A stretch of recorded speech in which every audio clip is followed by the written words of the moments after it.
ना question number 48 से देखते हैं। In astronomical observation signal observe from the distance stars are generally weak if the photon of detector receive a total, देखो total energy दिया हुआ है यहाँ पर, जो एनर्जी रिसीव हो रही है 3.15 इंटू 10 पावर -18 जूल, ये टोटल एनर्जी दे रखी from the radiation of 600 nanometre, wavelength दे रखा 600 nanometre. Calculate the number of photon receive by the detector, कोई दिक्कत नहीं है, एक फोटोन की एनर्जी निकाल लो फिर डिवाइड कर देंगे। तो यहाँ से एनर्जी देखो क्या आ जाएगा, एच न्यू या फिर H C by lambda, that is यहाँ पे देखो 6.62 into 10 power -34 into 3 into 10 power 8 upon में वेवलेंथ दिया हुआ है 600 into 10 power -9, 19.86 into 10 power -26 plus 9 upon 600, या फिर सिंपली और क्या कह सकते हैं इसको, 19.86 इंटू 6 इंटू 10 पावर ये -17 -2। ओके, तो सिंपली पहले डिवाइड कर लेते हैं इसको, 19.86 डिवाइडेड बाय 6, ये वैल्यू आ गई 3.31 इंटू 10 पावर -19, ये आ गई एक फोटोन की एनर्जी। तो नंबर ऑफ़ फोटोन आ जाएंगे यहाँ से, नंबर ऑफ़ फोटोन,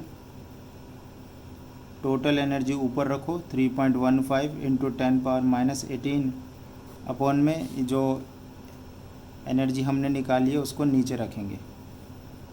तो इसको पहले डिवाइड कर लो, 3.15 डिवाइडेड बाय 3.31, ओके, ये आ गया 0.951 इंटू 10 पावर 1 आ जाएगा, तो 9.5, तो ये अप्रॉक्स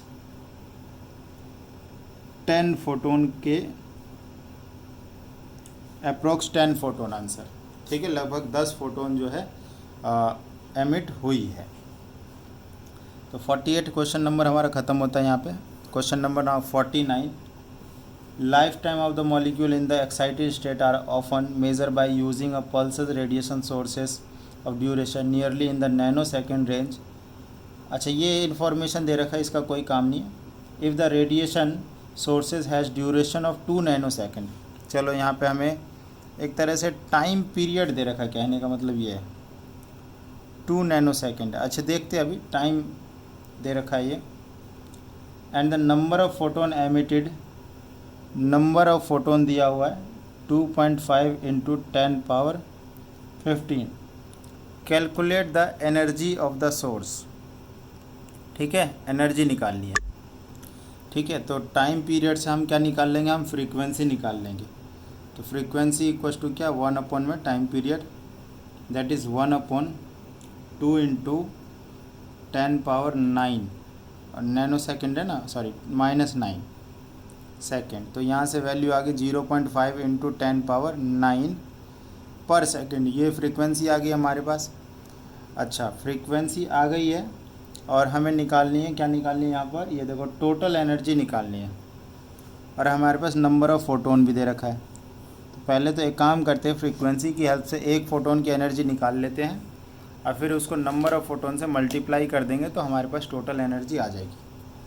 ज़रा ध्यान से देखते हैं, एनर्जी निकाल लेते एक फ़ोटोन की, कैसे निकाल लेंगे, एच न्यू से 6.62 into 10 power -34 into 0.5 into 10 power 9।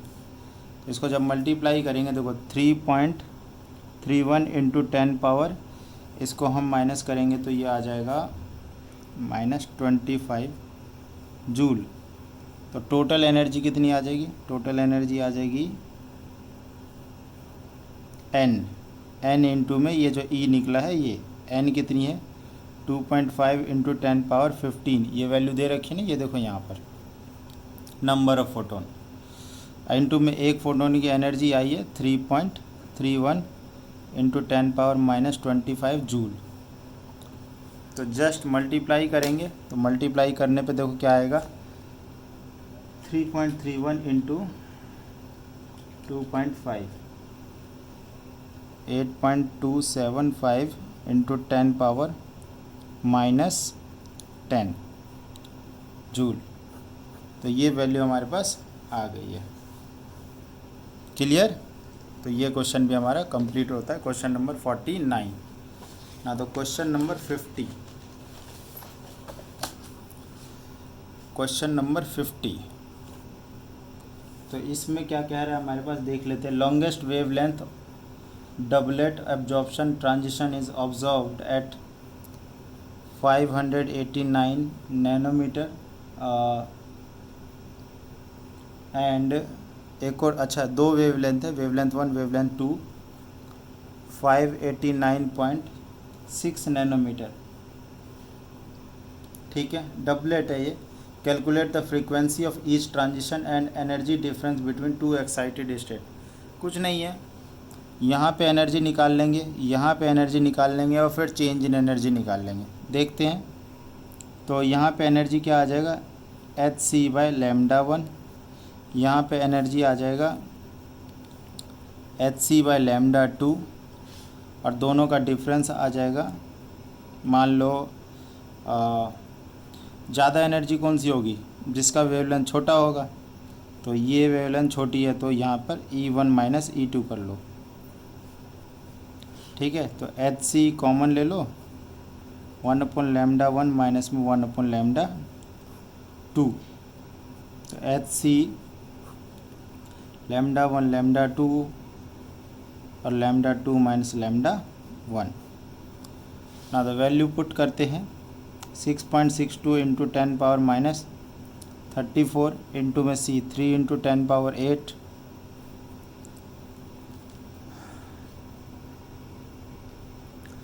यहाँ पर ऊपर में आ जाएगा λ2 589.6 इंटू 10⁻⁻9 माइनस 589 इंटू 10⁻⁻9 और नीचे में दोनों मल्टीप्लाई, 589.6 इंटू 10⁻⁻9 इंटू 589 इंटू 10⁻⁻9। सो 19.86 इंटू 10⁻⁻26। ऊपर में देखो 10⁻�9 कॉमन ले लेंगे, 589.6 माइनस, तो ये 0.6 बचेगा अंदर, और 589.6 इंटू 589 इंटू 10⁻⁻18 हो जाएगा ये 19.86 इंटू 10⁻⁻24। ऊपर में 0.6 इंटू 10 पावर ये हो जाएगा -9, -18 नीचे से ऊपर गया तो ये 10 पावर +9 हो जाएगा बेटा। 589.6 इंटू 589। ज़रा इसको सॉल्व कर लेते हैं। 19.86 into 0.6 divided by 589.6 into 589 into 10 power, यहाँ पे आ जाएगा -15। इसको ज़रा सिंप्लीफाई करते हैं। 19.86 into 0.6 divided by 589.6 again divided by 589। तो वैल्यू है 0.0000343 इंटू 10⁻⁻15। साइंटिफिक नोटेशन में 3.431 इंटू 10 पावर 1 2 3 4 5, 10⁻⁻5 और बढ़ा दो तो -20 जूल। ये चेंज इन एनर्जी है। ठीक है, यही हमें निकालना था, सिंपल। देख लो एक बारी, दो वेवलेंथ थी, उसमें पूछा गया है कि दोनों में एनर्जी का डिफरेंस क्या होगा, राइट। तो हमने निकाल दिया, यहाँ पे एनर्जी का डिफरेंस कितना है, ये इतना है। ठीक है, तो क्वेश्चन नंबर 15 हैज़ डन। ना तो क्वेश्चन नंबर 51।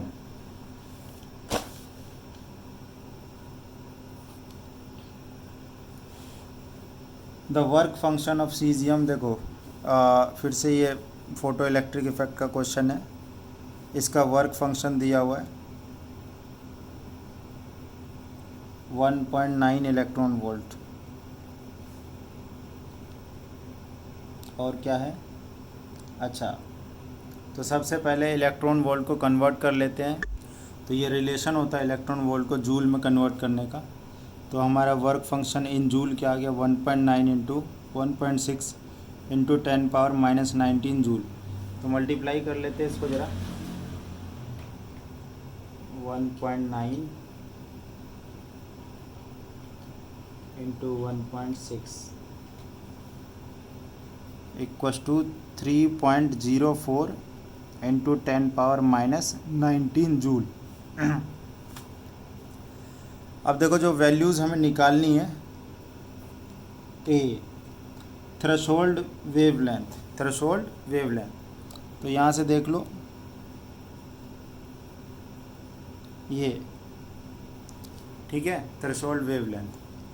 तो देख लो यहाँ पे ये हो जाएगा हमारा 3.04 इंटू 10⁻⁻19, 6.62 इंटू 10⁻34, 3 इंटू 10⁻8 अपॉन में threshold wavelength 19.86 into 10⁻⁻26 upon threshold wavelength equals to 3.04 10⁻⁻19। तो वेवलेंथ, थ्रेशोल्ड वेवलेंथ हो गई हमारी 19.86 इंटू 10⁻⁻26 अपॉन 3.04 इंटू 10⁻⁻19। तो ये है 19.86 डिवाइडेड बाय 3.04। तो बेटा ये हो गया आपका 6.53 इंटू 10⁻⁻7। ये आ गई हमारी थ्रेशोल्ड वेवलेंथ। ध्यान रहे ये वैल्यू आई है आपके मीटर में, ठीक है, ये वैल्यू आई है मीटर में।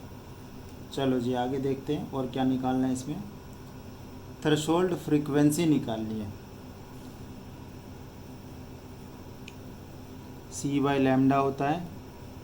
तो 3 इंटू 10⁸ और वेवलेंथ लिख दो 6.53 इंटू 10⁻⁻7। तो यहाँ से डिवाइड करेंगे 3 डिवाइडेड बाय 6.53, वैल्यू आ गई 0.4594 इंटू 10⁻15, ठीक है, पर सेकंड या फिर हर्ट्ज। ये वैल्यू आ गई फ्रीक्वेंसी की। चलिए जी इसको साइंटिफिक नोटेशन में 4.594 इंटू 10⁻14 हर्ट्ज लिख लो। बी आ गया, थ्रेशोल्ड फ्रीक्वेंसी भी निकाल दी। अब सी पार्ट देखते क्या निकालना है। If the caesium element radio wave calculate the kinetic energy available. कुछ नहीं कह रहा है, कह रहा है कि तो यहाँ से जो ये जो निकल रहा है, जो इलेक्ट्रॉन जो एमिट हो रही है,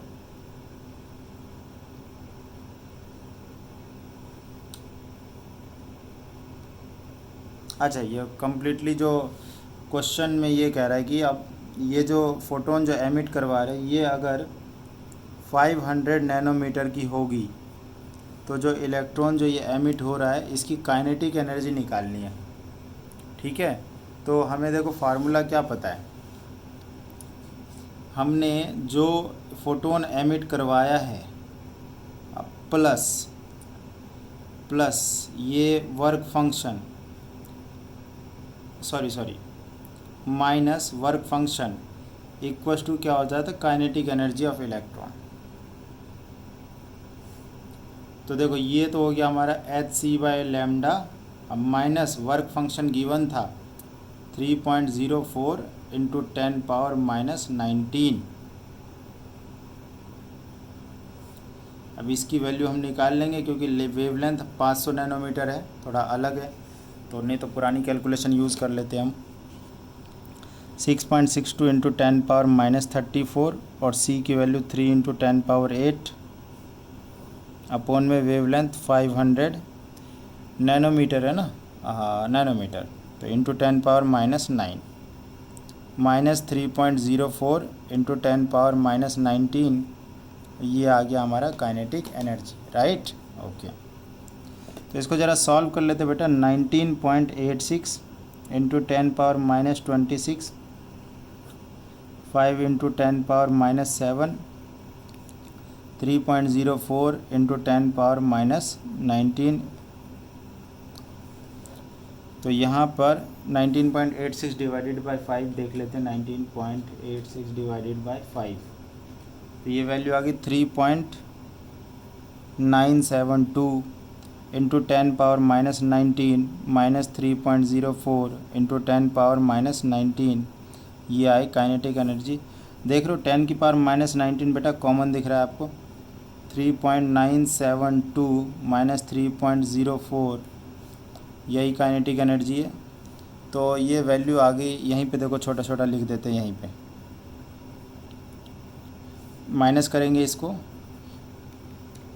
-3.04,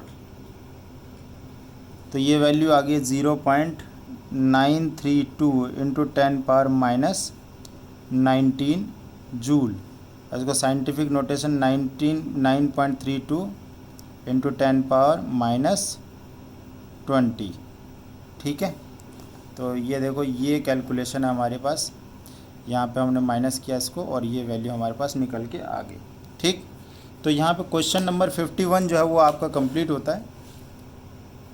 तो आगे का नेक्स्ट वीडियो में देखते हैं। Thank you so much.